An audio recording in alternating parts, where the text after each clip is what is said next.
Los 7 pasos de la alquimia interior. Saludos, buscadores de sabiduría. En este video, nos sumergiremos en los profundos misterios de la alquimia interior, explorando los 7 pasos de la alquimia, según el último capítulo del libro, El Sendero del Mago de Deepak Chopra. Estos pasos, que incluyen desde la inocencia hasta el espíritu, nos guiarán en un viaje transformador de autodescubrimiento. ¿Estás listo para emprender este fascinante recorrido hacia la esencia de tu ser? Acompáñame para desentrañar los secretos que cambiarán tu perspectiva sobre la vida y la realización personal. Primer paso, la inocencia. Ustedes nacieron en estado de inocencia. De todos los ingredientes empleados por los alquimistas, este es el más importante.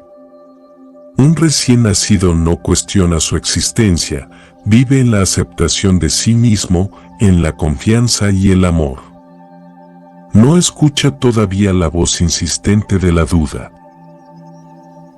Al mirar los ojos de un bebé, vemos en ellos muy poca individualidad. La pregunta de ¿quién soy? Carece de significado para el infante.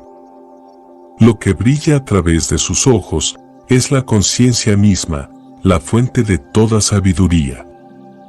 El bebé llega al mundo a partir de la fuente misma de la vida y se desprende de ella gradualmente. Durante un tiempo, permanece inmerso en la eternidad. No tiene noción del pasado o del futuro, solo de un presente en desarrollo. Eso es lo que significa vivir en la eternidad, porque ¿qué es lo eterno sino el momento presente que se renueva a sí mismo constantemente? El bebé ya disfruta de la promesa misma del Grial, la vida eterna, porque vivir fuera del tiempo es el secreto de la inmortalidad. Si eso es cierto, dijo gravemente Galaad, entonces, ¿por qué no somos todos inmortales desde el nacimiento? A causa de las semillas y las tendencias, replicó Merlín. Todos los bebés tienden a pasar del mundo eterno al mundo de las horas, los días y los años, del silencio del mundo interior a la actividad del mundo exterior, de la contemplación de sí mismos, a la contemplación de todas las cosas fascinantes que los rodean. Basta con observar a un recién nacido durante sus primeras semanas de vida. Poco a poco fija su atención sobre este asombroso mundo nuevo en el cual se encuentra. Y así comienza la alquimia, la transformación constante que se esconderá bajo cada respiración durante los años por venir. Un bebé no es un ángel, su pureza dura poco. Por dentro, el bebé siente las primeras punzadas de la ira y el temor, la desconfianza y la duda. A medida que el bebé sale de su estado de inocencia, entra en un mundo más duro, de heridas y golpes. Surgen deseos que no satisface inmediatamente, experimenta el dolor por primera vez. Ustedes los mortales llaman a esto la pérdida de la gracia, pero se equivocan. La gracia opera en cada paso de la existencia humana, aunque no lo reconozcan debido a su limitada percepción. ¿En qué se parece esta triste historia a la alquimia?, preguntó Percival, roído todavía por la duda. En que a toda hora está en funcionamiento una magia oculta, dijo Merlín. El bebé realmente no pierde su inocencia original a medida que crece. Lo que sucede es algo todavía más misterioso. La inocencia permanece intacta en un estado de pureza e integridad que ustedes sencillamente olvidan. Ahora viven en fragmentos. Para ustedes, el mundo es limitado, su identidad está encerrada entre las experiencias individuales y los recuerdos acumulados. Al olvidar la unidad, aparentemente perdieron de vista lo que son, pero eso es una ilusión. Aunque no actúan o sienten como recién nacidos, la esencia permanece. De hecho, la integridad no se puede fragmentar, la falsedad no puede dañar a la verdad. La pérdida de la inocencia fue un suceso real que, al mismo tiempo, carece de realidad. Las fuerzas de la alquimia operan detrás de lo que ustedes pueden ver, oír o tocar. ¿Cómo puedo saber que la inocencia está realmente allí?, preguntó Galaad. Si deseas entrar en contacto con la inocencia que vive dentro de ti, toma nota de las características del infante, está alerta, es curioso, se maravilla, está seguro de que es deseado en esta tierra, siente que vive en la paz perfecta de la eternidad. Todos los bebés sienten estas cosas. Segundo paso, el nacimiento del ego. El siguiente paso, prosiguió Merlín, anuncia la entrada en escena del ego, el sentido del yo. Para que haya un yo, también debe existir un tú o un aquello. El nacimiento del ego es el nacimiento de la dualidad. Marca el principio de los contrarios y por lo tanto de la oposición. Aunque cada nuevo paso de la alquimia hace tambalear al anterior y pone el mundo al revés, esta revolución es quizás la más espantosa. Han dejado de ser dioses. Imaginen un ser que se siente omnipotente en su mundo. A donde quiera que mires, encuentra el reflejo de sí mismo. De pronto, comienza a ver a las personas y a las cosas como creaciones separadas.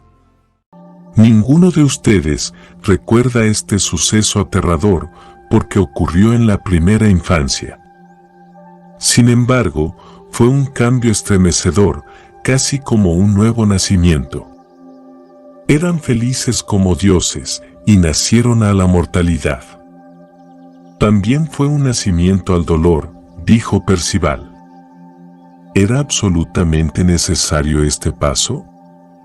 Ah, claro que sí, ya les dije, las semillas y las tendencias. Cuando la curiosidad del bebé lo lleva a fijar su atención afuera de sí mismo, ¿qué es lo que ve primero? El rostro de su madre. De acuerdo con el plan de la naturaleza, el bebé responde automáticamente a su madre, como a una fuente de amor y alimento. Pero es una fuente externa a sí mismo.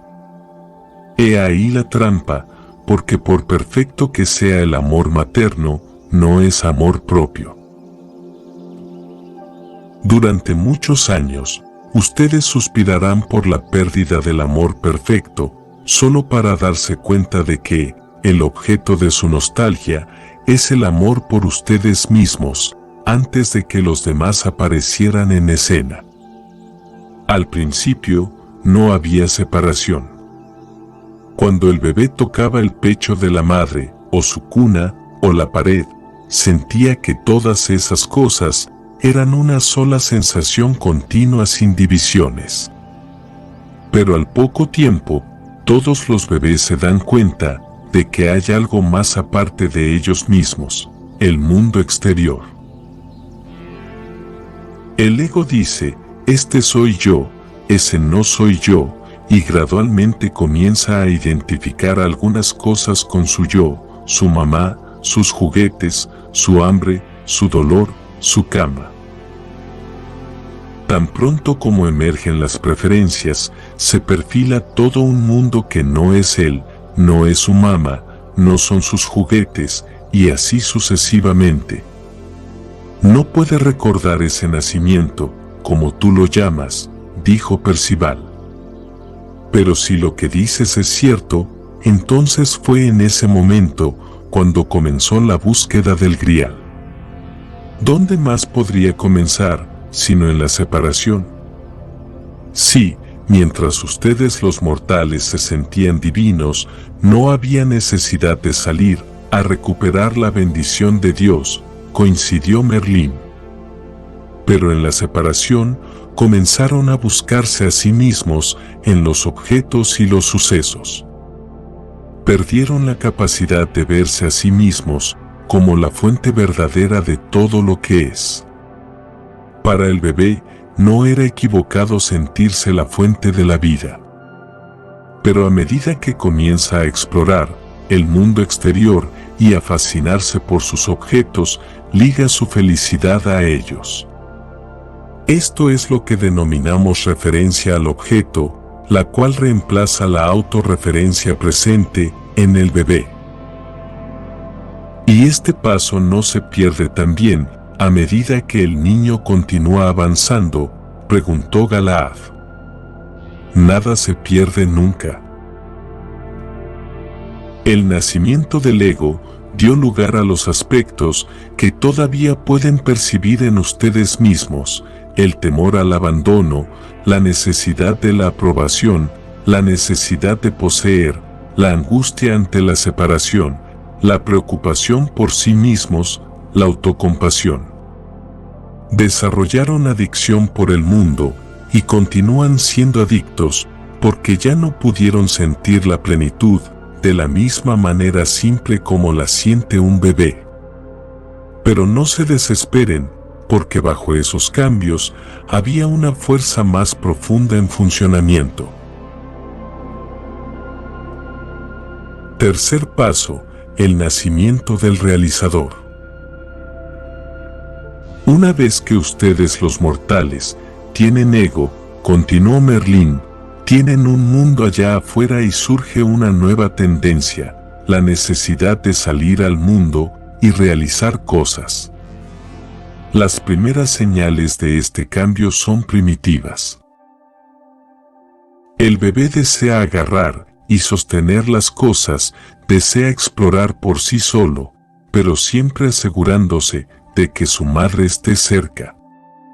No tarda en querer caminar y comienza a protestar si la madre no se lo permite. Este deseo de escapar y andar es tímido al principio. Pero con el tiempo, el mismo bebé que anhelaba estar protegido en el regazo de la madre, grita para que lo suelten. Este es un instinto sano, porque el ego sabe que lo desconocido es la fuente del temor. Si el bebé no se desprendiera para conquistar el mundo, crecería temiéndole cada vez más. Cada vez nos apartamos más de la sensación de paz, unidad y confianza con la cual nacieron. El ego comienza a dominar al espíritu. Cuando el bebé entra dentro de sí, para sentir lo que hay allí, ya no encuentra conciencia pura, sino un remolino de recuerdos. Las experiencias se tornan personales y no vuelven a ser compartidas nunca más. Otra historia triste, se lamentó Percival. Así sería si terminara ahí, dijo Merlín. Pero el nacimiento del realizador les trajo confianza y un sentido de individualidad. Este mundo de objetos y sucesos tiene como fin una sola cosa: convertirlos en individuos. Para eso se necesita el ego, por lo menos para el camino que ustedes los mortales han escogido. No todos son realizadores. ¿Es este un paso necesario?, preguntó Galaad. No todo el mundo adora el éxito, o se identifica con el dinero, el trabajo o la posición, dijo Merlín. Pero el impulso del realizador es más simple, más elemental. Es la marca del ego en acción, demostrándose a sí mismo que la separación es tolerable. En efecto, el nacimiento del realizador hace que este mundo sea alegre, lleno de cosas para hacer y aprender. En algunas personas, el realizador dura mucho tiempo. La sed de fama y fortuna se imponen sobre el verdadero propósito de la búsqueda. Pero Dios permite el libre albedrío total, y si la persona decide que el mundo de allá afuera es más importante que ella misma, lo más natural es que sienta la necesidad de alcanzar la fama y la fortuna. A los ojos del mago, el ego no ofrece posibilidad alguna de realización. Es controlador e implacable. Escúchame, dice, y toma todo lo que puedas para ti mismo. Así encontrarás la felicidad. Todos ustedes los mortales siguen ese consejo durante un tiempo. Tampoco hay nada de malo en ello, desde el punto de vista de Dios, porque su confianza en el libre albedrío es el camino más acertado. Prácticamente, no tengo que decirles que ese tercer paso permanece con ustedes, porque mientras haya ego, estará presente el realizador. El realizador jamás colma su apetito. Después de todo, no hay límite a las experiencias que se pueden amasar, el mundo es infinito en su diversidad. Pero a medida que el ego crece, sofoca el espíritu bajo capas de cosas, dinero, poder, imagen, hasta que una voz pequeñita comienza a preguntar, ¿dónde está el amor? ¿Dónde está el ser? En ese momento, está cerca el cuarto paso, otro nacimiento más. Cuarto paso, el nacimiento del dador. Con el tiempo, el ego se encuentra con una nueva noción, agregó Merlín. Que la felicidad no está solamente en tomar, sino también en dar. El descubrimiento es trascendental, porque libera al ego de muchos tipos de temor. Del temor al aislamiento, al cual conduce necesariamente el egoísmo total. Del temor a perder, el cual surge porque es imposible aferrarse a todo para siempre. Del temor a los enemigos que desean despojarlo. Al convertirse en dador, el ego no tiene por qué vivir con esos temores, por lo menos no en la misma medida que anotes. Ha resuelto un problema persistente. Pero hay algo más profundo, que está en funcionamiento al mismo tiempo. Conecta a dos personas, al dador y al receptor. De esta conexión brota un nuevo sentido de pertenencia, no la pertenencia pasiva del bebé, que pertenece automáticamente a la madre, sino la pertenencia activa de alguien que ha aprendido a crear felicidad. Dar es crear. También modifica completamente la perspectiva del ego. Antes de nacer el dador, lo más importante era protegerse contra la pérdida. Eso significaba la pérdida del dinero y las posesiones, pero también de la imagen de sí mismo, de su importancia. Ahora, la persona se desprende libremente de algo, pero no lo siente como una pérdida. El ego, por el contrario, siente placer. Y qué asombroso, porque el placer de tomar nunca fue como este nuevo placer. Galaad estaba pensativo. El amor ha entrado en el corazón. De ahí la diferencia. Sí, dijo Merlín. Mientras el ego persigue su interés egoísta, no siente amor. Puede sentir un placer intenso, o satisfacción propia, o apego. En ocasiones, se les llama amor a esos sentimientos, pero la verdadera naturaleza del amor es desprendida, y se necesita un acto de desprendimiento para sacar a flote el amor. El dar no se limita a dar dinero o cosas a otra persona. También está el servicio, el darse uno mismo y la devoción, el acto de dar amor en su forma pura. Por todas estas razones, el nacimiento del dador se siente como algo fresco y liberador. Aunque el ego continúa dominando, ha comenzado a mirar afuera de sí mismo. La mayoría de las personas aprenden el placer de dar en la infancia. La mayoría de los padres enseñan a sus hijos a compartir con otros niños. Pero, el verdadero nacimiento del dador se produce mucho más tarde. Mientras la persona dé, porque así se lo han pedido, o porque cree que es lo correcto, no sentirá el placer profundo de dar. El dar debe ser espontáneo, nacido de la noción de que esto es lo que deseo hacer, y no, esto es lo que debo hacer. Es señal de que el ego está muriendo. Cuando comenzamos a dar, preguntó Percival. Merlín arrugó el ceño. En la alquimia no hay muerte. No hay necesidad de que nada muera para llegar al grial. Esta vieja noción de la muerte del ego parte del supuesto de que Dios juzga negativamente algunas de las cosas del ser humano. Pero acabas de decir que el ego es controlador e implacable, objetó Percival. ¿Es eso parte del plan de Dios para nosotros?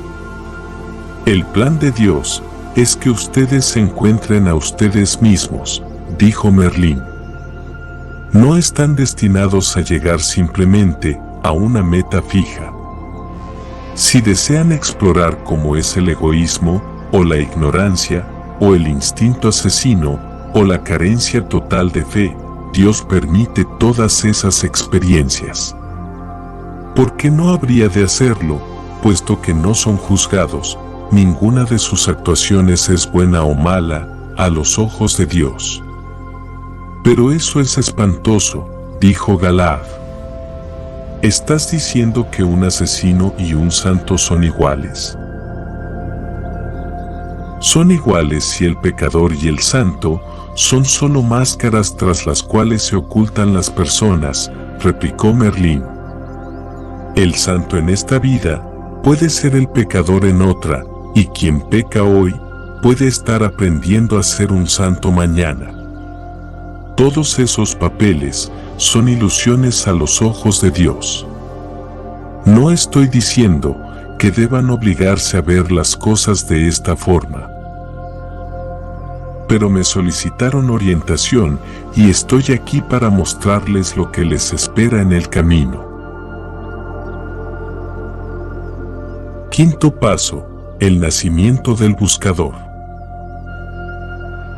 Durante mucho tiempo, el ego ha hecho lo que ha querido, continuó Merlín.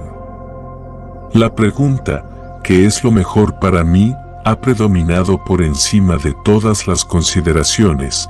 El estrecho punto de vista individual ha sido el único, con visos reales. Eso es apenas natural. Como dije, este mundo relativo tiene un propósito, a saber, enseñarles a convertirse en individuos. Pero la individualidad con el tiempo comienza a abrirse y a ampliar sus horizontes.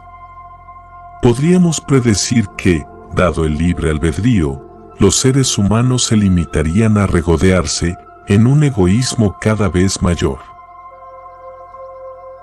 Si el ego implacable y controlador tuviera la última palabra, quizás ese sería el desatino de los hombres, pero la alquimia funciona invisiblemente en los pasajes recónditos del alma. Con el tiempo, el dador da el siguiente paso para convertirse en buscador. En esta fase, las preocupaciones tradicionales y conocidas del ego se dejan de lado. El sentido del yo comienza a crecer. Ahora la persona ansía tener experiencias espirituales y percibe una fuente de amor y realización que ni siquiera el amor más intenso de otra persona le puede dar. Nuevamente, este giro produce un choque. En su mejor versión, el dador es un filántropo. Comenzó dando solamente a su familia y sus amigos, luego a las obras de caridad y a la comunidad, pero al final, su espíritu de dar solo se puede satisfacer cuando beneficia a toda la humanidad. Pero, ¿realmente puede uno dar algo de uno mismo a todos los seres del mundo? Esta pregunta nos trae al límite de la individualidad. Es una pregunta que solo un santo puede responder. Por lo tanto, es natural que la etapa de dar genere preguntas que no se pueden responder, preparando así el terreno para un nuevo nacimiento. El dador que deseaba abrazar al mundo, descubre que éste ya no es fuente de realización. Las cosas que una vez le produjeron placer, comienzan a parecer sosas, en particular, la necesidad del ego de recibir aprobación y de sentirse importante, ya no engendra satisfacción. Surge la sed de ver el rostro de Dios, de vivir en la luz, de explorar el silencio de la conciencia pura. El impulso del buscador puede asumir muchas formas. Sin embargo, todos los buscadores comparten el sentimiento de que el mundo material no es quizás el sitio donde pueden realizar sus deseos. ¿Por qué sucede esto? ¿Acaso no está Dios en todas partes? ¿No está el Espíritu en el grano más pequeño de arena? Sí y no. Dios puede estar en todas partes, pero eso de nada sirve si no se puede ver dónde está. El buscador busca con el fin de ver. Creo que esta es la etapa en la cual comienza la búsqueda del Grial, dijo Galaad. En efecto, para algunos mortales, esta es la etapa en la cual el Grial se vuelve el símbolo de una necesidad interior profunda, replicó Merlín. Pero cada etapa ha sido una búsqueda hasta la pérdida de la inocencia. Ustedes los mortales están obsesionados con dividir la realidad en bueno y malo, santo y pecaminoso, divino y no divino, cuando en realidad la vida es una corriente divina. Un solo impulso, el impulso de poseer el conocimiento completo y la realización completa, es el que empuja la vida hacia adelante. Pero tienes razón en un sentido. Con el nacimiento del buscador, podemos dar por primera vez un nombre a un deseo que ha permanecido anónimo hasta ahora. Trátese de Dios, el Grial, un ser divino o un espíritu, no importa. Todos apuntan hacia una nueva necesidad profunda de escapar de los límites impuestos por el tiempo y el espacio. La esencia del ser humano no tiene fronteras. Ustedes nacieron a una vida universal. El mundo parece estar limitado por el tiempo y el espacio, pero eso es solo apariencia. ¿Por qué debemos dejarnos engañar por las apariencias?, preguntó Percival. El universo no les oculta nada, replicó Merlín. No hay engaño. La apariencia de limitación se produce porque este mundo es una escuela o campo de entrenamiento. Y la regla fundamental aquí es que, tal como se vean a ustedes mismos, así verán al mundo. Si ustedes se consideran inferiores o indignos, ese solo juicio mantendrá a Dios apartado de ustedes.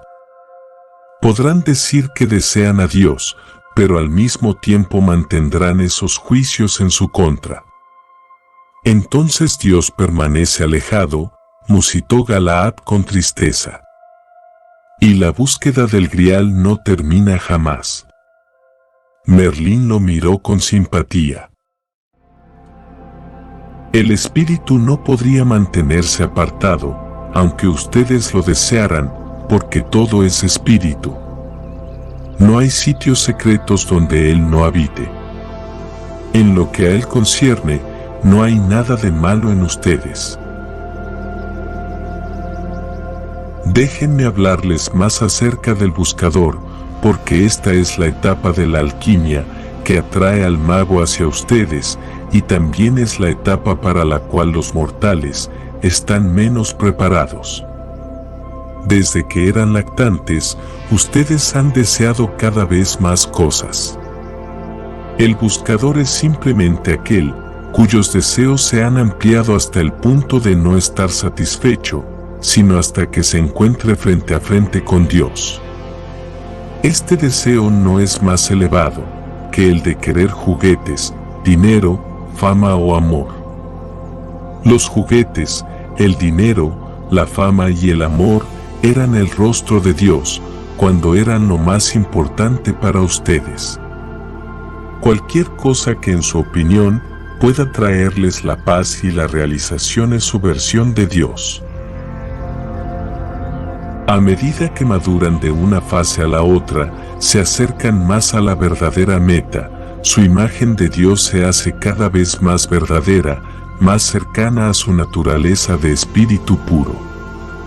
Pero en cada paso hay divinidad. ¿Estás diciendo que cualquiera que desee robar o asesinar está siguiendo un impulso divino?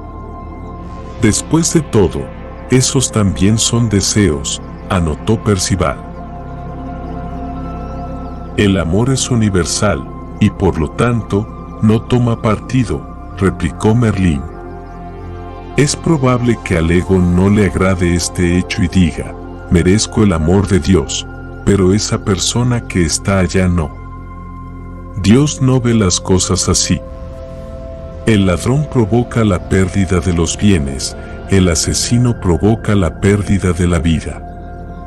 Mientras esas pérdidas sean reales para ustedes, entonces obviamente condenarán a la persona responsable de causarlas. Pero, ¿acaso el tiempo mismo no acabará por desposeerlos de sus bienes y de la vida al final? ¿También el tiempo es un delincuente? Hay un punto de vista desde el cual el pecado es una ilusión. Nada de lo que ustedes llaman pecado puede mancillar en lo más mínimo el amor de Dios. ¿Obtienen automáticamente los buscadores las visiones y experiencias que desean?, preguntó Galaad. Cada cual recibe la versión de lo divino que concibe en su mente. Algunos ven a Dios en visiones, otros en una flor. Hay muchas clases de buscadores. Algunos necesitan actos milagrosos de intervención y redención, otros siguen una fuerza invisible que habla a través de los sucesos más corrientes. El buscador sencillamente está motivado por la sed de una realidad superior. Eso no significa que la etapa anterior de dar desaparezca. Pero ahora él sucede sin motivación egoísta, ahora brota de la compasión. Por primera vez se pone en tela de juicio la opinión de que el ego es todopoderoso y lo sabe todo. Por lo tanto, el nacimiento del buscador puede ser tremendamente turbulento. Imagínense como un coche tirado por caballos. Durante la mayor parte del tiempo no hay cochero, y los caballos han llegado a creerse dueños del coche. Entonces llega el día en que una voz suave, salida del interior del coche, susurra, «Deténganse». Al principio, los caballos no oyen la voz, pero ésta repite, «Deténganse». Sin poder dar crédito a sus oídos, los caballos galopan con mayor velocidad, solo para demostrar que no tienen amo. La voz interior no utiliza la fuerza, no protesta. Solamente continúa repitiendo, deténganse. Eso es lo que sucede dentro de ustedes. El coche es su yo, los caballos son el ego, la voz que sale de adentro es el espíritu.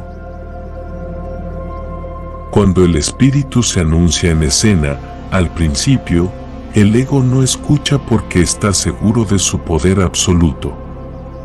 Pero el espíritu no emplea el tipo de poder al cual está acostumbrado el ego. El ego está habituado a rechazar, a juzgar, a separar y a tomar lo que considera que le pertenece. El espíritu es sencillamente la voz suave del ser, afirmando lo que es. Con el nacimiento del buscador, esa es la voz que comienza a dejarse oír. Pero deben estar preparados para la reacción violenta del ego, el cual no está dispuesto a renunciar a su poder sin dar batalla.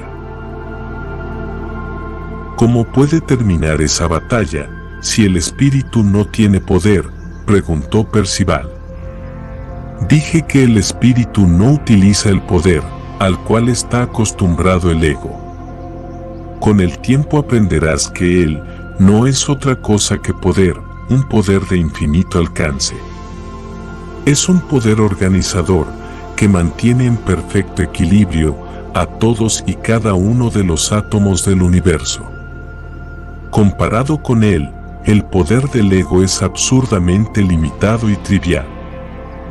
Sin embargo, este conocimiento llega únicamente tras renunciar a la necesidad del ego de controlar, predecir y defender. Su poder se limita a esas tres cosas. Si su ego pudiese renunciar a ellas de una vez, no habría necesidad de pasos ulteriores en el camino del crecimiento, el nacimiento del buscador sería suficiente. Pero las cosas no suceden así. La voz del espíritu anuncia que hay una realidad superior. Ascender a ella es otra cuestión. Yo creo que los buscadores deben ser escasos, considerando cuán dura es la lucha, dijo Galaad. Muchos deben fracasar y perder la esperanza. ¿Es esa la razón por la cual nacen tan pocas personas destinadas a alcanzar el Grial? Todos nacen para alcanzar el Grial, le recordó Merlín. La razón por la cual los buscadores parecen escasos es principalmente cuestión de apariencias sociales. La búsqueda es una experiencia completamente interior. No es posible saber quién busca y quién no busca con solo mirar las señales externas. La sociedad no otorga distinciones o premios especiales al buscador. Este puede retirarse y dejar atrás a la sociedad, o puede continuar ocupando una posición distinguida. ¿Cómo puede una persona reconocerse como buscadora?, preguntó Percival. Las marcas internas del buscador son las siguientes: el impulso de dar brote de un amor desinteresado y de la compasión sin desear nada a cambio, ni siquiera gratitud. La intuición se convierte en una guía digna de confianza para la acción, reemplazando a la racionalidad pura. Se vislumbra un mundo nunca visto como la realidad superior. Aparecen insinuaciones de Dios y de inmortalidad. Estas señales llegan acompañadas de un goce mayor de la soledad, de una mayor confianza en uno mismo, independiente de la aprobación de la sociedad, de indicios del ser y de la disposición a confiar. Los patrones adictivos comienzan a desaparecer. La meditación y la oración se vuelven parte de la vida cotidiana. Por esta razón, a medida que todas esas manifestaciones alejan a la persona del mundo material, ésta comienza a encontrar. Paradójicamente, una conexión más profunda con la naturaleza, más comodidad con su cuerpo y mayor aceptación de los demás. Esto se debe a que el espíritu no es el contrario de la materia. El espíritu lo es todo, y la aparición de éste en su vida mejorará las cosas, incluso aquellas que parecen contrarias. Sexto paso: el nacimiento del vidente. Les dije, continuó Merlín, que la motivación del buscador era poder ver, y eso es algo que llega pronto. El sexto paso, el nacimiento del vidente, está justo debajo de la superficie de todo buscador. La búsqueda no entraña satisfacción en sí misma. La vida sería estéril y frustrante si todos tuvieran que buscar sin encontrar nada. Por fortuna, en el plan divino, todas las preguntas traen sus respuestas, todas las metas acaban por encontrarse en su fuente. Una vez que se pregunten verdaderamente ¿dónde está Dios?, verán la respuesta. No quisiera engañarlos con esto.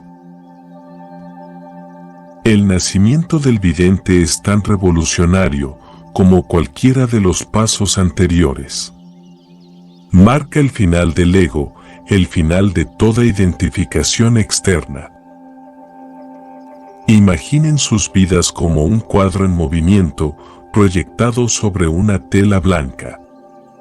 Mientras están dominados por el ego, ustedes fijan su atención en las figuras en movimiento, las cuales ven como reales. Cuando aparece en escena el buscador, comienzan a percibir la irrealidad de las figuras. Pero con el nacimiento del vidente, se dan la vuelta para mirar la luz.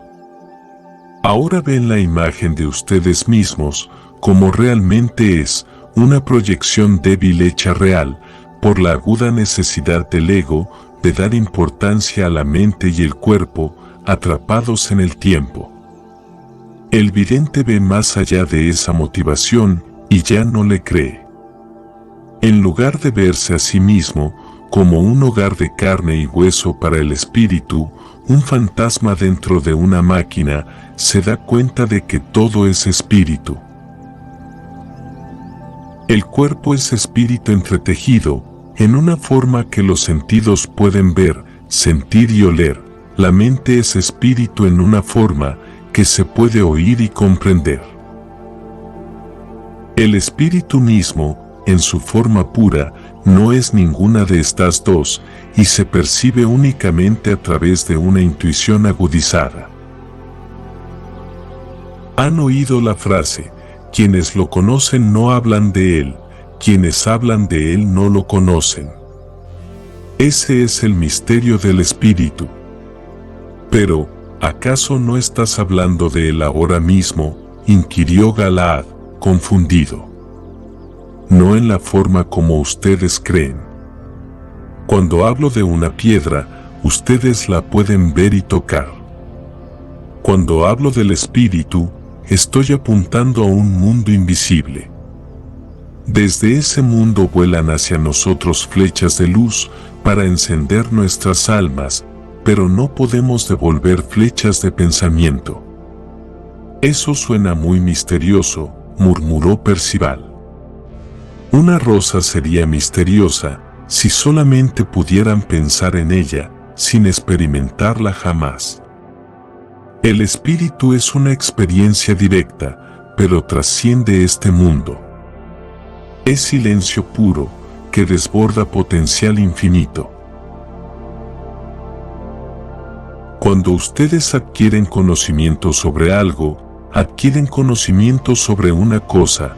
Cuando adquieren conocimiento sobre el espíritu, se convierten en la sabiduría misma.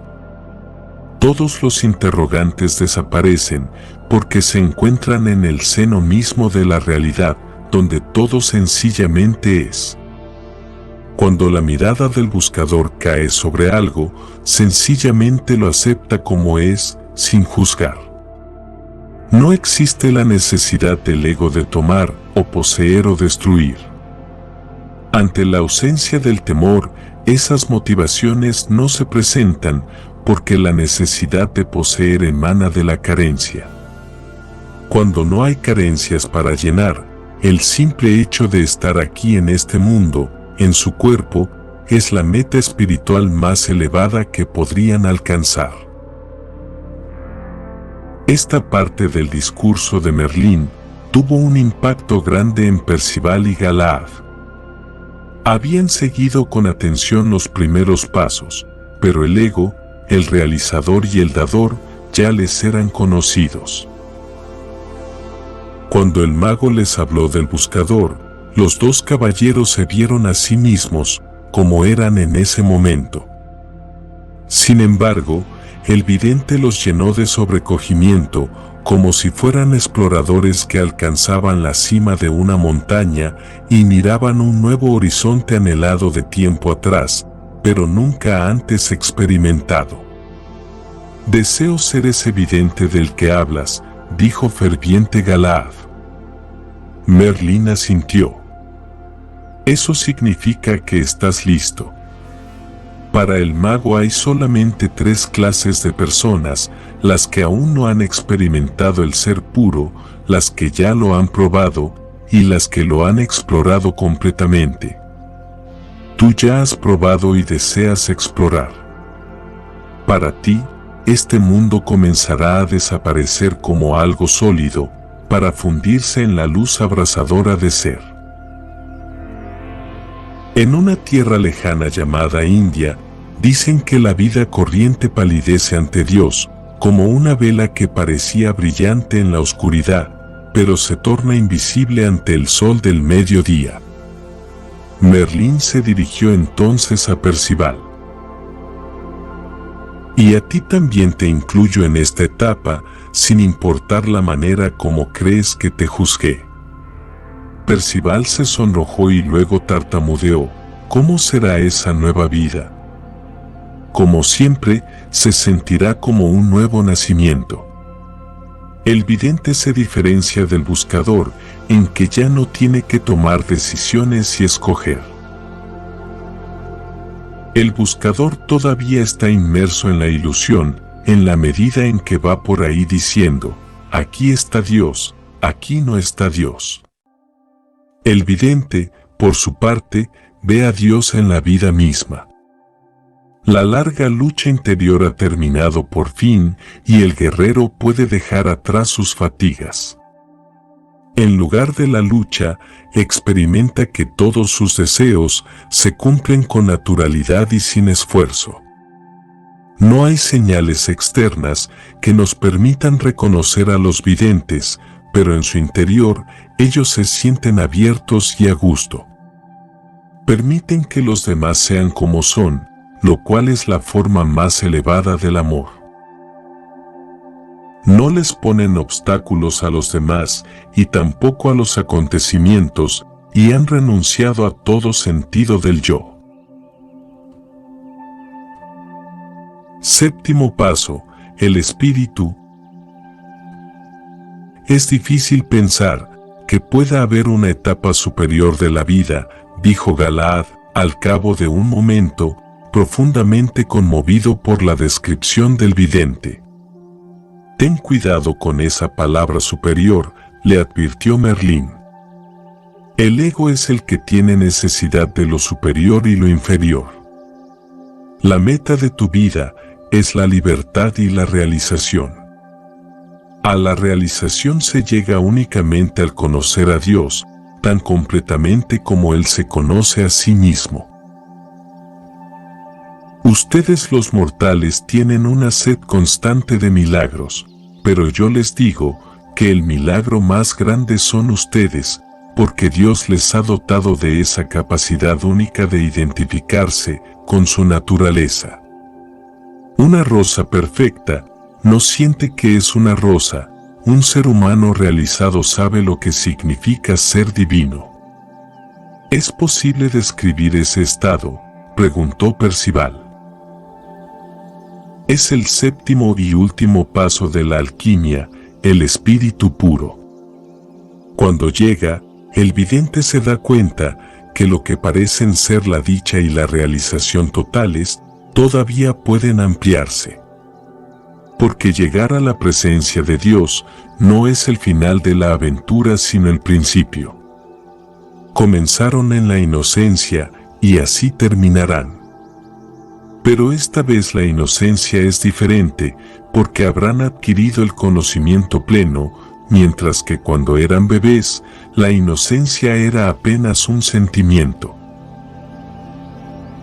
Cuando puedan verse como espíritu, dejarán de identificarse con este cuerpo y esta mente.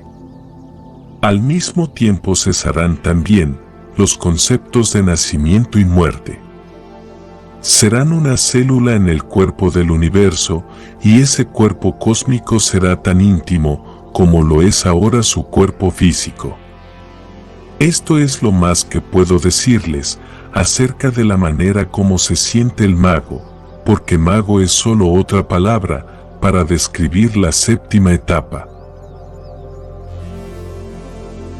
Comprendan esto, para el mago, el nacimiento no es otra cosa que la idea de tener un cuerpo, mientras que la muerte es apenas la idea de no tener ya ese cuerpo.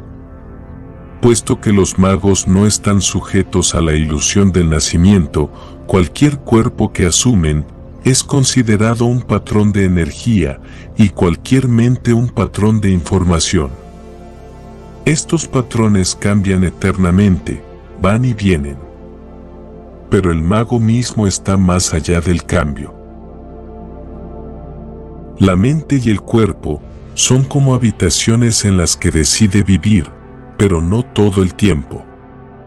No hay sentimiento o pensamiento que pueda aproximar este estado o traerlo hasta ustedes. El espíritu nace del silencio puro.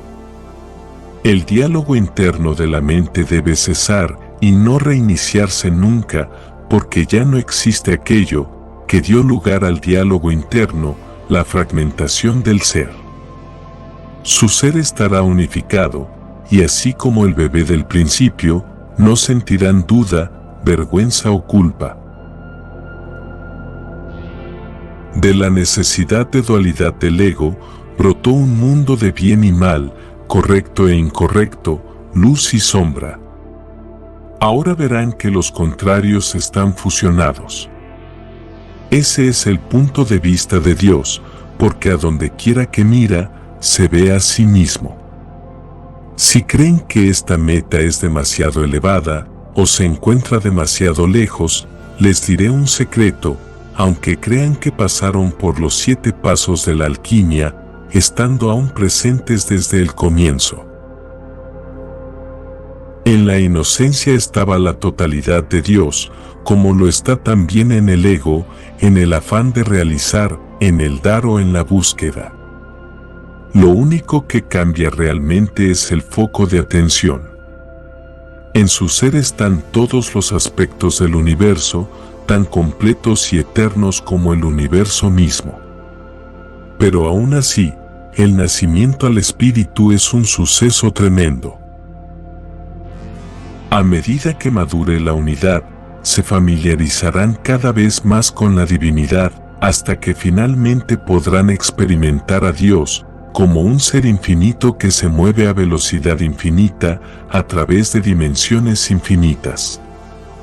Cuando llegue esa experiencia sobrecogedora, parecerá tan natural y simple como estar sentados aquí bajo las estrellas, y ustedes serán cada una de esas estrellas titilantes. Como suele suceder cuando los magos hablan, los 2 caballeros se sintieron transportados al estado que Merlín les estaba describiendo. Galaad alzó los ojos al cielo y sintió como si súbitamente pudiera tocar las estrellas. Sintió el corazón invadido por una sensación de pertenecer verdaderamente al mundo. Hemos llegado al hogar, susurró para sí mismo Percival. No se sientan abrumados, murmuró Merlín. Sus sentimientos son muy intensos porque son nuevos. En realidad, este es su estado natural. Ser uno con el cosmos, estar íntimamente ligados con la vida en todas sus formas, llegar a la unidad última con su propio ser, es su destino, el final de su búsqueda. Al final llegaremos al principio, murmuró Galaad. Sí, dijo Merlín. Cada uno de ustedes comienza con el amor, pasa por la lucha, la pasión y el sufrimiento, solo para terminar nuevamente en el amor. La voz de Merlín se fue haciendo más suave a medida que el círculo de luz se iba desvaneciendo. Ustedes los mortales tienen sed de milagros, les digo, y nada se les negará como hijos privilegiados del universo que son. El espíritu es el estado de lo milagroso, el cual se desenvolverá para ustedes en 3 etapas. Primero, experimentarán milagros en el estado conocido como conciencia cósmica. Cada suceso material tendrá una causa espiritual. Cada acontecimiento local también estará teniendo lugar en el escenario del universo. Su más pequeño deseo hará que las fuerzas cósmicas operen para provocar su realización. Por maravilloso que eso parezca, no es un estado tan avanzado, porque mucho antes de llegar a la conciencia cósmica, se habrán acostumbrado a que sus deseos se hagan realidad espontáneamente. Segundo, realizarán milagros en el estado denominado conciencia divina. Es el estado de la creatividad pura, en el cual se funden con el poder de Dios, con el que Él crea mundos y todo lo que sucede en ellos. Ese poder no se deriva de nada que haga Dios, es simplemente su luz de conciencia. Verán la conciencia divina como un resplandor de oro, que brilla a través de todo lo que sus ojos contemplen. El mundo se ilumina desde adentro, y no quedan dudas que la materia es simplemente el espíritu manifiesto.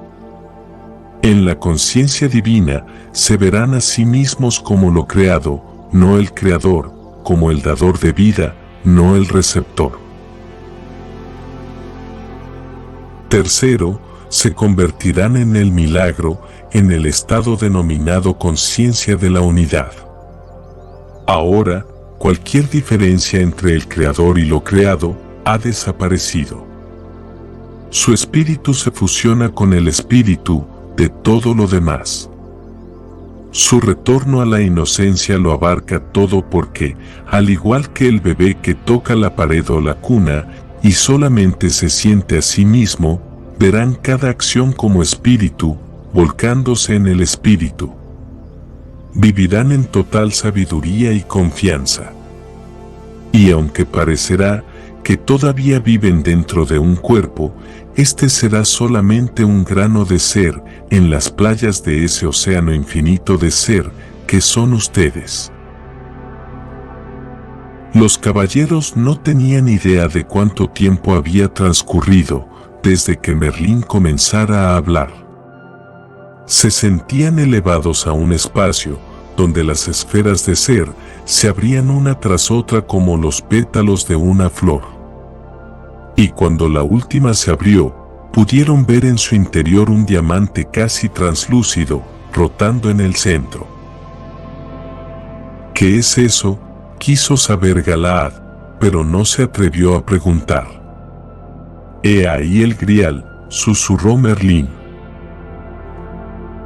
El desarrollo de su búsqueda los ha llevado hasta una visión de la meta, el punto de luz pura, la esencia diamantina que alumbra dentro de su alma. Los dos caballeros se arrodillaron en el suelo gélido y oraron en sus corazones por la gracia de merecer la visión. «Vivan con devoción este momento», dijo Merlín.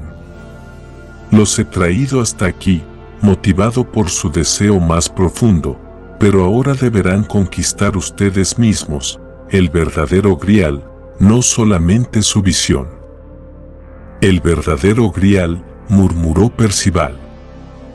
¿Qué debemos buscar? ¿Esta misma imagen? No esperen, no tengan expectativas, advirtió Merlín a medida que se desvanecía la visión del grial. El hombre busca símbolos y los símbolos cambian de una era a otra. Pero lo que les he mostrado no es un símbolo, sino la verdad. El grial es el punto cristalino del ser dentro de sus corazones. Sus facetas reflejan la luz y a partir de esos tenues reflejos surgen todas las facultades de la mente y el cuerpo que ustedes perciben a través de sus sentidos. Como reflejos son reales, pero mucho más real es este diamante transparente de ser puro. De pronto, Merlín bostezó echando la cabeza hacia atrás, como si fuera la sensación más deliciosa del mundo. Estiró los brazos y se puso de pie. La oscuridad era casi total después de extinguirse el fuego, pero Percival y Galaad podían sentir los ojos de Merlín fijos en ellos. Les dijo, un día recordarán esta noche y preguntarán, ¿quién eres tú, Merlín? Desde más allá de los confines del tiempo, les responderé de esta manera, soy aquel que no necesita de milagros. Soy un mago, y para mí, estar aquí es suficiente milagro. ¿Qué podría ser más milagroso que la vida misma? El anciano desapareció con el último resplandor del fuego. Percival y Galaad permanecieron inmóviles, sin decir palabra. Estaban aún bajo el hechizo del discurso de Merlín, pero a medida que éste se desvanecía, temblaron lamentando su regreso a la tierra. Al caer el alba, echaron a andar hacia el castillo. A la luz del nacimiento dorado del sol, Percival vio al rey Arturo, parado en la ventana de su recámara real. Tenía su mirada fija en ellos. ¿Crees que debamos contarle esto?, preguntó Percival, señalando hacia el castillo. Galaad sacudió la cabeza. Estoy seguro de que el rey sabe lo sucedido. Tuvo que haberle pasado a él, o de lo contrario, porque su renuencia a hablar del grial. Pero te diré esto, hermano caballero. Desearía que Arturo comprendiera que estemos con él en la misma búsqueda que propone Merlín. Acordemos llamar a esta noche la noche de la cueva de cristal. El rey sabrá lo que queremos decir. Y aunque no habían estado en cueva alguna, sino bajo el manto del firmamento estrellado, Percival estuvo de acuerdo inmediatamente. En conclusión, los 7 pasos de la alquimia nos revelan un camino profundo hacia la transformación interior. Este viaje no solo es una exploración de nosotros mismos, sino también un recordatorio de nuestra conexión con lo divino. ¿Qué paso se identifica más contigo? Comparte tus reflexiones en los comentarios. Si ha sido de interés y conocimiento el contenido expuesto, puedes apoyar esta labor con tu suscripción al canal, clic en me gusta y hacer un pequeño comentario. No te pierdas las próximas exploraciones de sabiduría y crecimiento personal. Hasta el próximo viaje de descubrimiento. Compártelo con tus amigos y familiares para que sea de su información y conocimiento también. Esta es una producción realizada por el equipo editor del canal Síntesis de YouTube con la dirección de Mako DLV. Reseña fuente del libro El Sendero del Mago por Deepak Chopra. Muchas gracias por su apoyo.